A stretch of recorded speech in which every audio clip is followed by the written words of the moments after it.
안녕하세요. 주식소녀입니다. 오늘 작지만 강한 기업에 투자하라 5번째 시간이죠. 5장 직접 투자해 아니면 전문가에게 맡겨 살펴볼게요. 당신이 가치주 투자의 매력을 느끼든 혹은 성장주 투자의 마음이 이끌리든 가장 먼저 매우 중요한 결정을 내려야만 한다. 당신 스스로 포트폴리오를 구성할 것인가 아니면 전문가에게 이 일을 맡길 것인가. 전문가라고 하면 투자 자문가도 될 수 있고 은행의 투자 신탁부서가 될 수도 있고 아주 특출한 능력이 있어 보이는 증권회사 직원이 될 수도 있다. 증권 분석에 신비한 마술 같은 건 없다. 증권 분석이란 어느 기업이 향후 몇 년간 어떻게 될지 이해하고자 끊임없이 질문하는 과정일 뿐이다. 당신이 어떤 업종에 대해 잘 알고 있다면 그것은 당신의 강점이며 그 업종이 바로 당신이 주의 깊게 살펴봐야 할 분야다. 내가 주식 투자자로서 가장 기본적인 원칙을 터득하게 된 시점은 내가 무엇을 알고 있으며 무엇을 모르고 있는지를 파악한 다음이었다. 당신이 제대로 이해하고 있는 주식에서 더 멀리 벗어날수록 당신은 투자가 아니라 도박을 하는 자신을 더 자주 발견하게 될 것이다. 자신의 스타일은 어떤가? 당신이 만약 직접 주식 투자를 하겠다고 결심했다면 내가 당신에게 해줄 수 있는 가장 중요한 조언은 주식의 세계를 바라볼 수 있는 눈, 즉 자신의 투자 전략을 가져야만 한다는 것이다.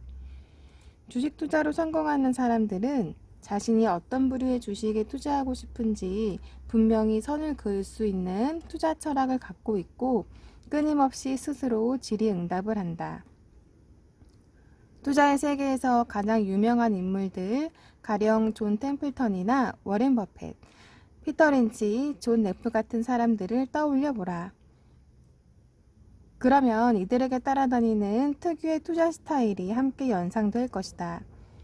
나 역시 에이콘 펀드가 그동안 훌륭한 성과를 낼 수 있었던 가장 큰 이유는 나름대로의 투자 철학, 투자 전략, 가치관, 원칙이 있었기 때문이며 무엇이라고 이름을 붙이든 이런 것들이 있었기에 장기간에 걸쳐 꾸준한 투자 수익을 올릴 수 있었다고 생각한다.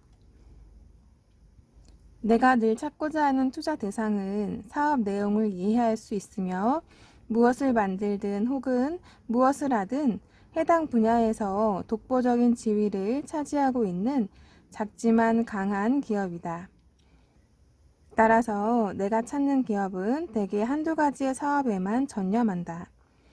나는 또한 창조적 기업가 정신을 가진 경영진과 강력한 대차 대조표를 좋아하는데 작은 기업의 경우 전자는 대부분 갖고 있지만 후자는 그렇지 않다. 그러나 나는 리스크가 큰 신생 기업이나 이제 막 적자를 탈피하려는 상황에 있는 기업에는 투자하지 않는다. 내가 한 가지 더 원하는 것은 투자 대상 기업이 아직 별로 알려지지 않아서 주가가 매우 싼 편이어야 한다는 점이다. 나는 지금도 작지만 강한 기업, 전 세계적으로 수요가 늘어나고 있는 제품이나 서비스를 생산하고 있으면서도 현재 주가는 싼 편인 기업의 주식을 매수하고 싶어 한다. 자신이 잘 알고 있고 자신이 가장 잘할 수 있는 것에서 일탈하게 되면 난관에 봉착하기 십상이다. 훌륭한 투자자는 비전을 갖고 있을 뿐만 아니라 그것을 함부로 버리지 않는 사람이다. 당신이 만약 뮤추얼 펀드에 투자를 한다면 가치주 펀드와 성장주 펀드 혹은 대형주 펀드와 소형주 펀드에 전부 돈을 넣어둘 수 있다. 하지만 당신이 직접 투자를 한다면 이런 식으로 다양한 부류의 주식을 전부 다 가질 수는 없다. 이렇게 분산 투자를 하려면 포트폴리오의 규모도 커야 하지만 이런 식으로 해서는 당신 자신의 스타일을 개발하고 단련할 수 없기 때문이다. 당신이 마음속에 항상 새겨둘 원칙들을 찾아내면 수천 개의 종목이 눈앞에 있다 해도 당신이 소화할 수 있는 투자 대상에만 집중할 수 있다. 당신의 투자 지침들을 한번 종이 위에 써보라. 그러면 아무리 어려운 상황이 닥쳐도 믿음을 잃지 않을 것이다. 이렇게 하면 무엇보다 가장 어려운 결정을 내릴 때 도움이 된다. 다름 아닌 매도 시점을 결정할 때다.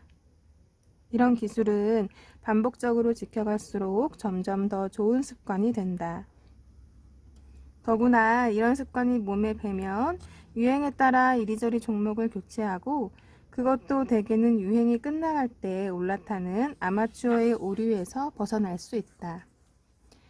그러나 이런 습관은 당신 자신의 투자 전략이어야 하며 당신에게 적합해야 한다.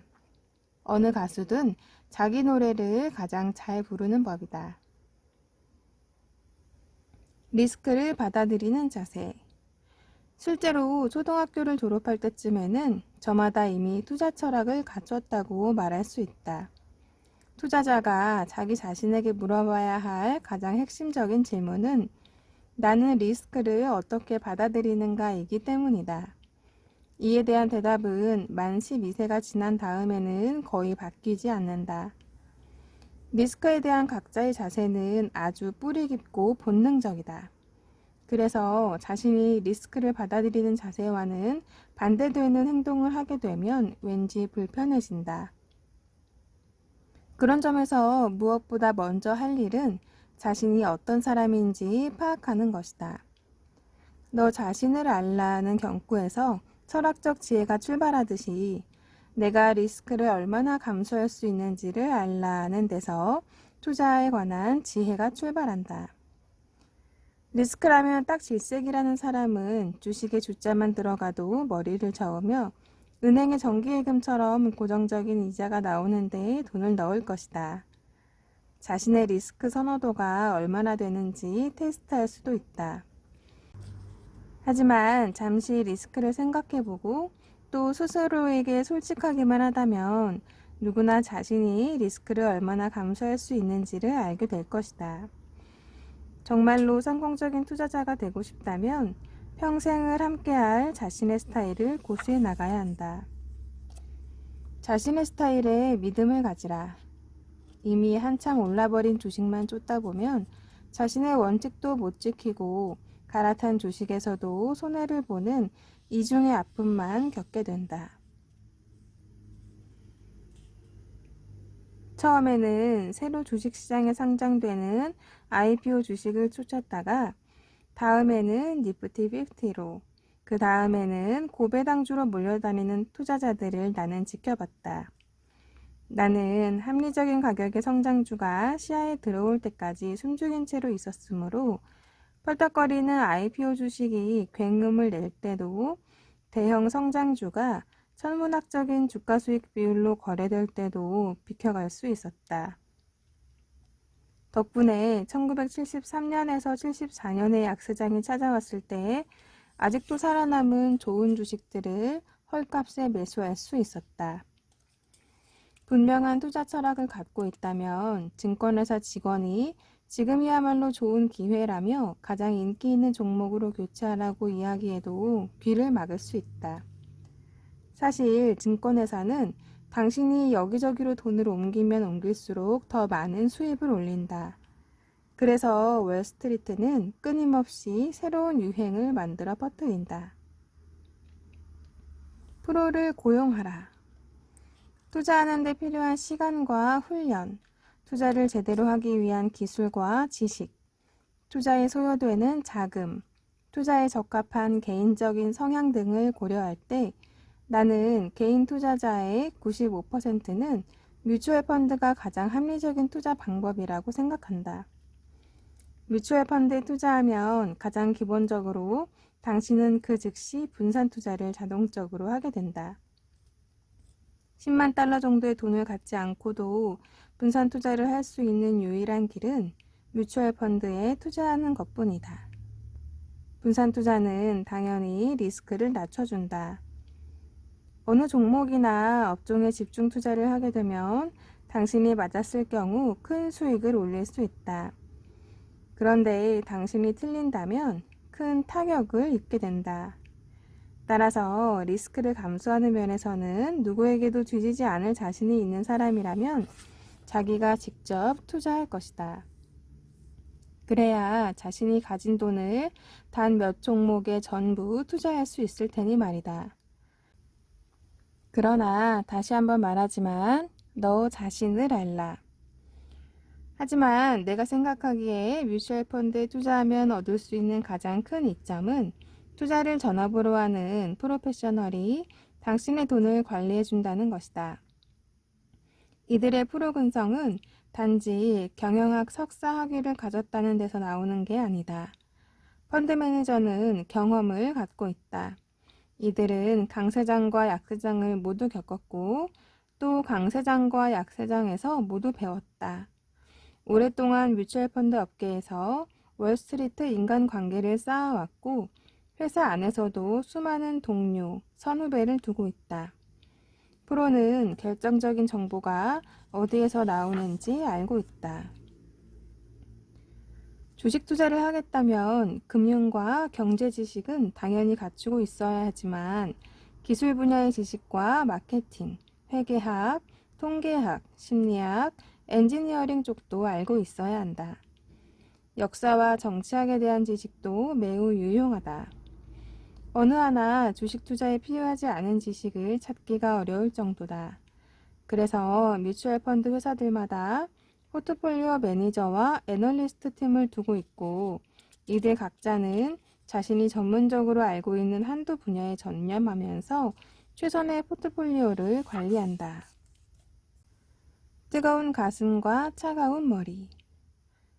프로는 자신이 하는 일에 감정을 개입시키지 않으려고 노력한다. 감정은 시를 쓰거나 연기를 하거나 사랑을 나눌 때는 신비한 힘을 발휘하지만 리스크가 높은 상황에서는 절대로 멀리해야 한다. 감정 기복이 심한 조종사가 무는 비행기를 타고 싶지는 않을 것이다. 마찬가지로 감정 변화가 심한 외과 의사한테서 수술을 받고 싶지도 않을 것이다. 언제든 예기치 않은 일이 발생할 수 있는 상황에서는 냉정을 유지하는 사람을 원할 것이다.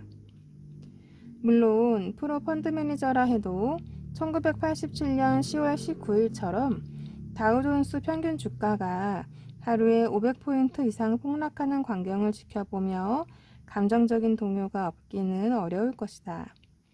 또한 이들 역시 인기주의 마음이 이끌리기도 할 것이다.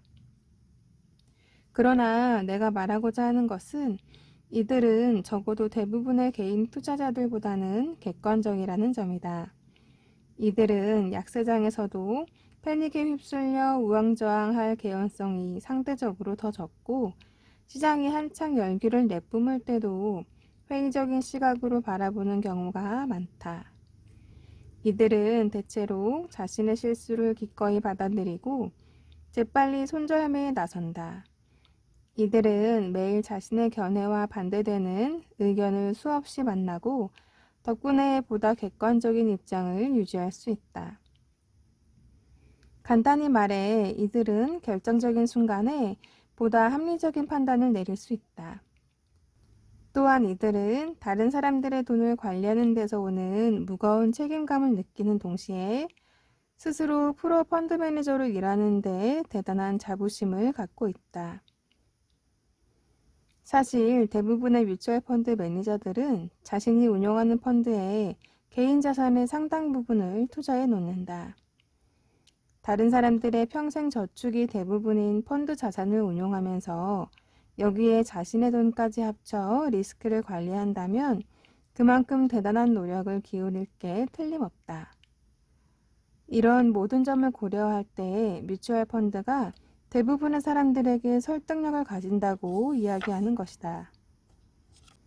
신뢰할 수 있는 펀드 매니저를 찾아라. 상위권 순위에 든 펀드의 작년 혹은 최근 3년간 수익률을 알았다고 해서 내년 혹은 앞으로 3년간 어느 정도의 수익률을 올릴 것인지 가늠하기는 힘들다. 관심이 가는 펀드가 있다면 반드시 그 펀드의 투자 설명서를 받아보고 그 내용을 꼼꼼히 읽어봐야 한다. 그 펀드의 운용 철학이 무엇인지 파악하는 것도 좋다. 설명서를 받아봤는데 운용 철학 따위를 파악하기가 힘들다면 그냥 휴지통에 던져버리는 게 낫다.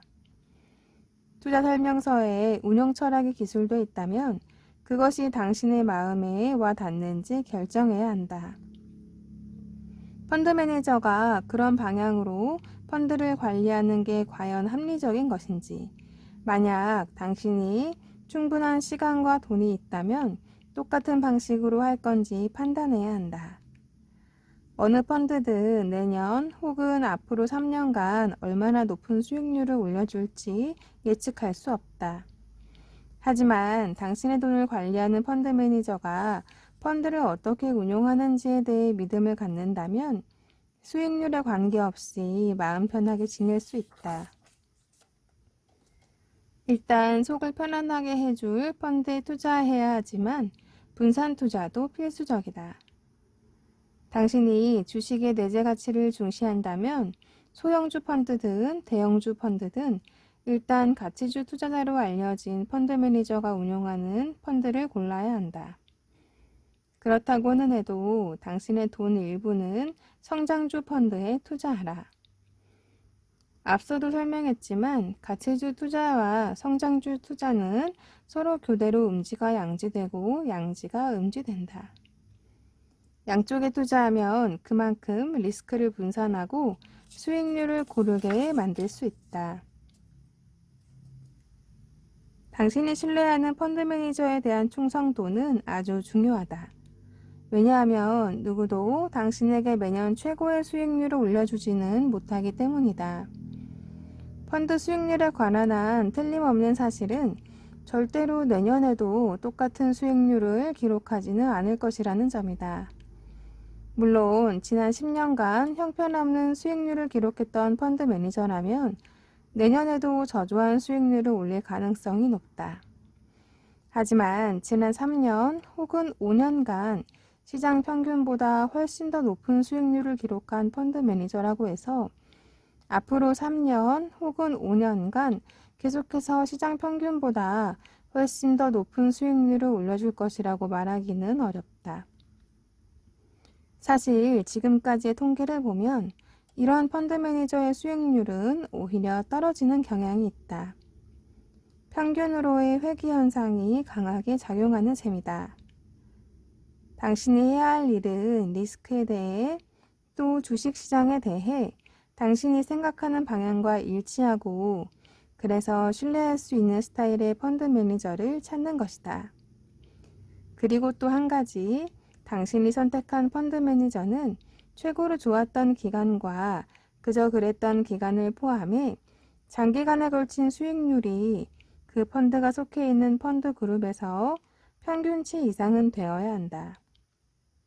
일단 이런 펀드 매니저를 찾아냈다면 당신이 신뢰할 수 있는 한 끝까지 그에게 돈을 맡겨두라. 네, 이렇게 해서 오늘 5장 함께 다 살펴봤습니다. 오늘 공부하신 여러분 수고 많으셨고요. 곧이어 6장으로 찾아뵐게요. 그럼 다음 시간에 만날 때까지 모두 안녕.